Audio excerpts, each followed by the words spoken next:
La gastronomie camerounaise est riche d'une grande diversité qu'elle doit à son origine et à sa population.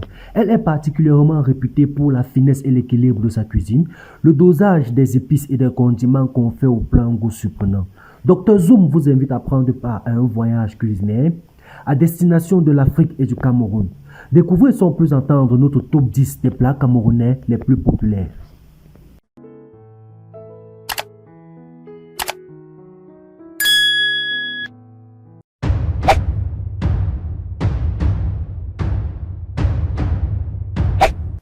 Le coq ou ikok est un plat traditionnel du peuple Bassa et Beti, venant principalement de la région du centre et du sud Cameroun. La manière de cuisiner ce plat varie beaucoup selon le peuple qui le prépare. L'ingrédient principal reste les feuilles de coq auxquelles sont ajoutés les arachides et les noix de palme, le sel et parfois le sucre. Le coq s'accompagne généralement avec du manioc bouilli ou avec du bâton de manioc fait avec le manioc fermenté.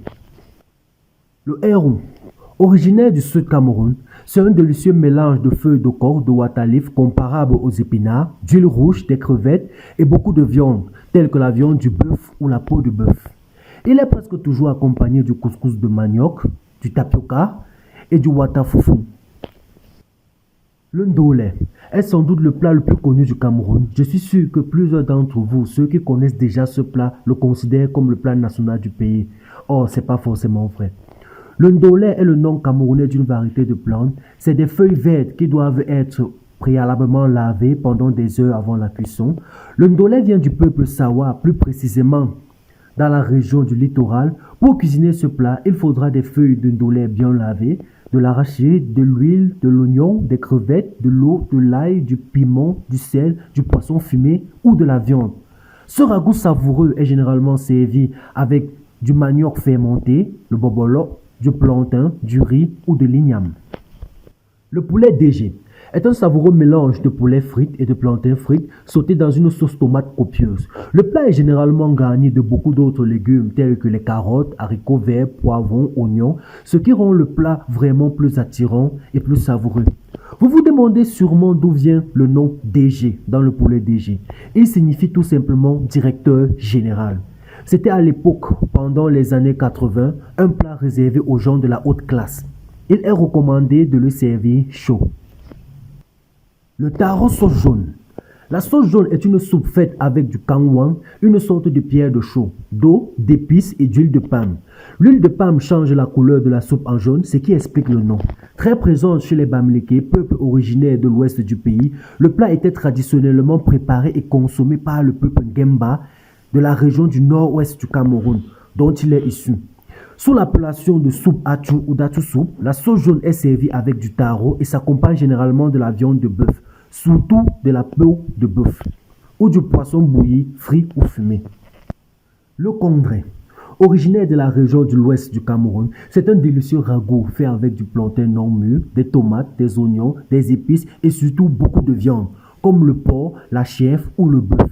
C'est un plat qui est cuisiné généralement pendant des grandes cérémonies comme des funérailles, des mariages ou bien dans les cérémonies pour accueillir des nouveau-nés.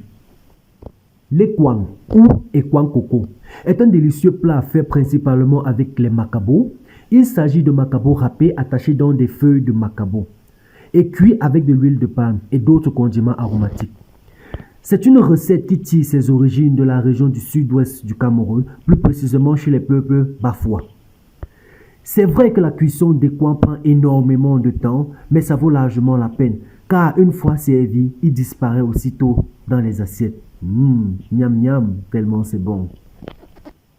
Pommes pilées. C'est un délicieux mélange de pommes de terre, de haricots noirs, d'huile de palme, de sel, de piment et d'oignons. Les haricots et les pommes doivent d'abord être cuits séparément. Ils seront ensuite mélangés en ajoutant de l'huile de palme pour être pilés ensemble. Ce plat est originaire de l'ouest du Cameroun. Bongo Chobi. Bien que certaines personnes peuvent être intriguées par la couleur gris-noir peu attrayante du bongo chobi, également connu sous le nom de ragoût noir, il s'agit en effet d'un repas savoureux qui est généralement préparé avec des oignons, des tomates, du poisson ou de la viande, comme la chèvre. Avec une composition assez spéciale de beaucoup d'épices locales dont le yomi, le bâton de l'arbre bongo, d'où l'origine de sa couleur noire. Sans oublier le piment. Le bongo est un plat originaire du peuple Bassa de la région du centre du pays. Le bongo fait donc référence à la fois au nom du plat et à l'épice utilisée dans sa préparation. Une fois que le ragoût a mijoté pendant le temps requis, il est traditionnellement servi chaud avec des plantains bouillis sur le côté ou du riz. Konchaf. Originaire du sud-ouest du Cameroun, le konchaf est un délicieux ragoût utilisant du maïs et des haricots rouges ou noirs comme ingrédients clés. Le maïs et les haricots sont lentement mijotés avec des ingrédients tels que les oignons, l'huile de palme, des tomates, diverses épices et du poisson fumé ou de la viande selon les préférences. Lequel de ces plats vous a le plus intéressé? Si c'est le cas, laissez-le en commentaire, sans oublier de liker et de vous abonner à la chaîne pour ne pas rater nos prochaines publications.